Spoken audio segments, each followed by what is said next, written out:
Olá, meus amores, sejam bem-vindos à nossa aula de língua portuguesa. A gente vai começar aqui a nossa aula, vai ser a aula 41. Primeiramente, nós vamos ver sobre o conteúdo de numeral, tá? Da página 181 à página 183. Indo ali para a página 181, vocês vão ver que tem primeiramente essa informaçãozinha aqui nesse quadrinho azul que diz o seguinte: é a palavra que indica uma quantidade definida de seres ou a ordem de posição de um ser em uma série. O que está falando aqui? Está explicando o que é o numeral, né? O numeral ele é aquele que vai explicar a quantidade definida de seres, né? Ou a ordem, né? A posição em que um ser, né? Uma pessoa, enfim, ela está.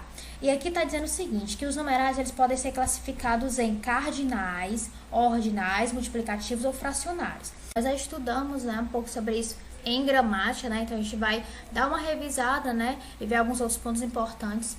Aqui tá falando, explicando o que são cardinais, como a gente já viu, né?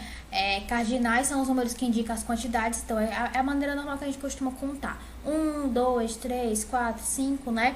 É como a gente conta esses números, a gente chama de cardinais, né? Como no exemplo aqui, na volta da viagem, passamos por 3 pedágios. 3, certo? Então, esse 3 aqui representa a ordem cardinal, tá?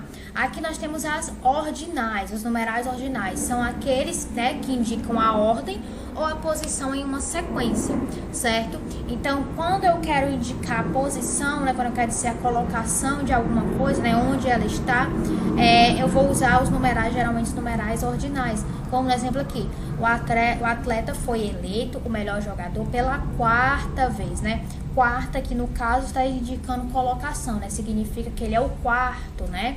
Que ele foi o quarto, né? Ou que no caso aqui foi a 4ª vez, né? Que ele foi indicado melhor. Então, quando eu uso primeiro, segundo, terceiro, quarto, quinto, sexto, quando eu uso, né, esse tipo de nomenclatura para numerais, eu estou falando de numerais ordinais, certo? Os multiplicativos, né, são aqueles que indicam o número de vezes pelo qual uma quantidade é multiplicada. Quando eu digo aqui, a piscina nova é o triplo da outra, né? Eu tô querendo dizer que essa piscina aqui é 3 vezes maior do que a outra, certo? Então, quando eu quero indicar, né, que uma coisa aumentou ou diminuiu tantas vezes, né, eu vou usar geralmente expressões, né, que indicam numerais multiplicativos, tá? Como, por exemplo, se eu quero dizer que o meu irmão é 2 vezes maior do que eu, significa que ele tem 2 vezes a minha altura, né? Ele tem o dobro da minha altura, digamos assim, né? Se eu fosse bem pequeno, ele fosse muito alto, né? Eu diria que ele tem o dobro da minha altura, significa que ele tem 2 vezes a minha altura. Então, eu vou usar a expressão dobro, certo? Então, essa expressão dobro, triplo, quádruplo, quíntuplo, né? Essas expressões que indicam, né, 5 vezes maior, né, ou 5 vezes menor, entendeu? 3 vezes, 4 vezes. Quando eu quero dizer algo desse tipo, eu estou falando de numerais multiplicativos. E os numerais fracionários são aqueles que indicam o número de vezes pelo qual uma quantidade é dividida, certo? Aqui no exemplo tem o seguinte: a nutricionista recomendou-lhe meia colher de cereal ao dia. Meia, né, significa que é metade, tá? Não é uma colher cheia, mas é metade de uma colher. Então, se eu estou dividindo, né, eu vou usar expressões relacionadas a dividir algo, eu estou falando, né, de fração, tá? Estou usando numerais fracionários. Geralmente, os numerais fracionários a gente usa meio, a gente usa 1/4, 1/5, 1/3, 2/3, certo? Que geralmente vem escrito assim, por exemplo, 2/3, eu vou escrever 2, vou colocar um tracinho embaixo desse tracinho eu coloco o 3, certo? Ou eu posso simplesmente escrever 2/3, né? Escrever por extenso também, tá? Continuando, aqui tá pedindo pra gente prestar atenção numa coisa, ó. Diz assim: não podemos confundir os artigos indefinidos um e uma com os numerais um e uma. Como assim? A gente tem aqui nessa frase um exemplo. Paulo entrou no ônibus 1. 1 aqui é numeral, não é artigo, tá? Já nessa frase aqui, um ônibus parou em frente à escola, 1 aqui é artigo indefinido. Mas, tia, como é que eu vou saber quando um está sendo artigo ou quando um está sendo numeral? Tem uma maneira muito interessante a gente poder usar, que é o seguinte: quando eu puder substituir o 1 por o, significa que ele é artigo indefinido. Por exemplo, eu posso substituir isso aqui por o? Paulo entrou no ônibus ó, né? Excluir aqui o um e colocar ó. E faz sentido? Paulo entrou no ônibus ó. Não faz sentido nenhum, né? Se não faz sentido, então significa que esse um aqui, ele vai ser numeral, certo? Agora, nessa frase aqui, um ônibus parou em frente à escola. Eu posso substituir um por ó e fazer sentido? Ó, ônibus parou em frente à escola. O ônibus parou em frente à escola. Faz sentido, não faz? Eu posso dizer, o ônibus parou em frente à escola. Se eu substituir por ó, né? E fizer sentido, então significa que aquele artigo é um artigo indefinido, certo? Aqui, ó, tem mais exemplos, né, pra gente poder conseguir identificar. Primeiro diz assim, se a palavra vier antes de substantivo, será numeral. Como, por exemplo, mamãe tinha 3 gatinhos, mas um fugiu. Tia, eu não consegui entender direito esse exemplo aqui, né? Então, você pode fazer isso que eu falei agora há pouco. Você vai substituir um por ó, certo? E ver se faz sentido. Se eu excluir esse um, colocar ó, vamos ver se a frase faz sentido. Mamãe tinha 3 gatinhos, mas ó fugiu. Não faz sentido, né? Se não faz sentido, então significa que esse um aqui é numeral, certo?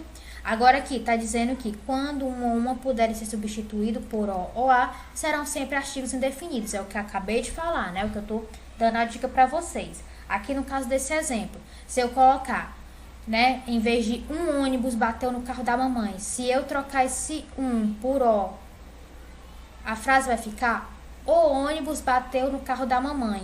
Fez sentido? Fez. Se fez sentido, então significa que esse um aqui é artigo indefinido.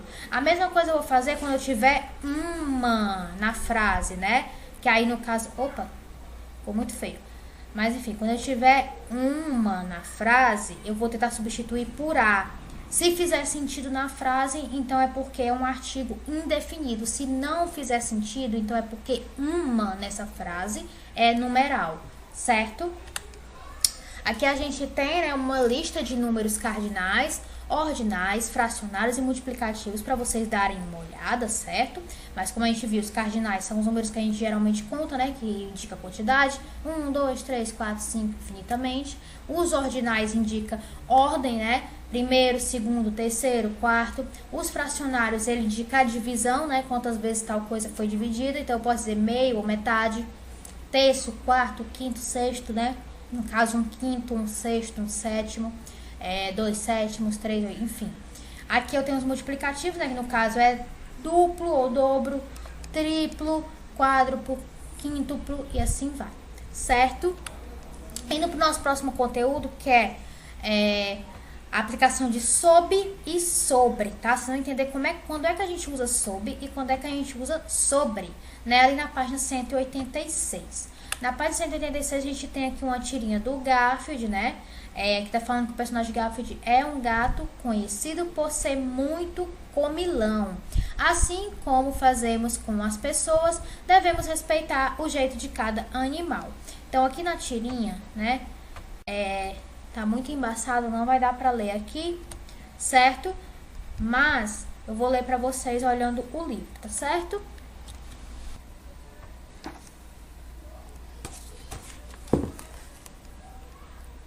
Na página 186, tem aqui falando, né, tem uma tirinha, e antes da tirinha tem explicando assim, que o Garfield, gente, né, que esse personagem aqui, esse gatinho, ele é conhecido por ser muito comilão. Assim como fazemos com as pessoas, devemos respeitar o jeito de cada animal. E na tirinha, essa tirinha é bem engraçada, acompanhe com a tia, que não vai dar pra olhar porque tá bem distante a imagem, tá um pouco embaçado, mas acompanhe com a tia e na tirinha, né? Ele olha para uma aranha e ele fala o seguinte: chegue mais perto. Aí ela diz: me obrigue. Aí ele diz: me obrigue a obrigar você. Me obrigue a obrigar você a me obrigar. Me obrigue a obrigar você a me obrigar a obrigar você. Me obrigue a obrigar você a me obrigar a obrigar você a me obrigar. Me obrigue a obrigar você a me obrigar a obrigar você a me obrigar a obrigar você. A aranha diz: me obrigue a obrigar você a obrigar você, me obrigar a... Espera aí, nem sei mais o que estamos falando. Aí o Garfield diz: chegue mais perto que eu te conto. E ela diz, me obrigue. E aí vai começar tudo de novo. Me obrigue, obrigar você, me obrigar. Enfim. E aqui tá dizendo que Garfield queria matar uma aranha que estava sobre a mesa, né? Olha aí a palavra sobre que tá em destaque. E embaixo tem assim: se a aranha quisesse escapar, poderia esconder-se sob a mesa. Então, vamos entender qual é a diferença, né, do sobre e do sob, né, nessas duas frases aí. Nesse quadrinho que tem embaixo, né, no quadrinho verde, diz assim: sobre significa em cima de, ou, né, a respeito de. Como aqui, a astronave passou várias vezes sobre o território brasileiro. Significa que ela passou por cima do território brasileiro, né? Ou aqui embaixo, né, diz o seguinte: o professor conversou com seus alunos sobre as causas da violência humana. Então, significa o quê? Que o professor, ele conversou a respeito, né, das causas da violência humana. Então, sobre, ele significa tanto por cima, certo? Sobre alguma coisa significa por cima de alguma coisa, ou sobre alguma coisa significa a respeito de alguma coisa, quando você quer falar a respeito, né, de alguma coisa. Já aqui embaixo, né, nesse quadrinho rosa, diz assim: a palavra sob significa debaixo de. Então, o gato escondeu-se sob a mesa, significa que ele se escondeu debaixo da mesa, né? Então, vocês entenderam que sobre, né, sobre com BRE no final, ele vai significar por cima, né? Por cima de algo ou, né, a respeito de algo. Quando eu quero falar sobre um assunto, né? Então, quando eu quero falar sobre um assunto, eu quero falar a respeito de um assunto. Já sob, né, sem o RE no final, é embaixo de. Então, se eu quero dizer sobre a mesa, eu estou falando em cima da mesa. Se eu quero dizer sob a mesa, eu estou falando embaixo da mesa, certo? Deu para compreender, acho que ficou bem tranquilo, né? Atividade numeral vai ser da página 184 e 185, certo? E de sob e sobre vai ser da página 187. E o TD de vocês, de português, vai ser somente sobre numeral, tá? Vai ser só sobre numeral, só o conteúdo de numeral, certo?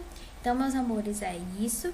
Espero que vocês tenham compreendido, né? Estudem principalmente o conteúdo de numeral para fazer o TD. Aí na quarta-feira a gente tira as dúvidas que vocês têm, a gente vai corrigir o TD juntos, né? Mas é para ter feito o TD antes, tá? A gente tá assistindo aqui a aula de segunda-feira, né? Então esse conteúdo que eu passei para vocês sobre numeral já é para vocês fazerem um TD, certo? Então, meus amores, é isso. Um beijo, se cuidem e até a próxima aula.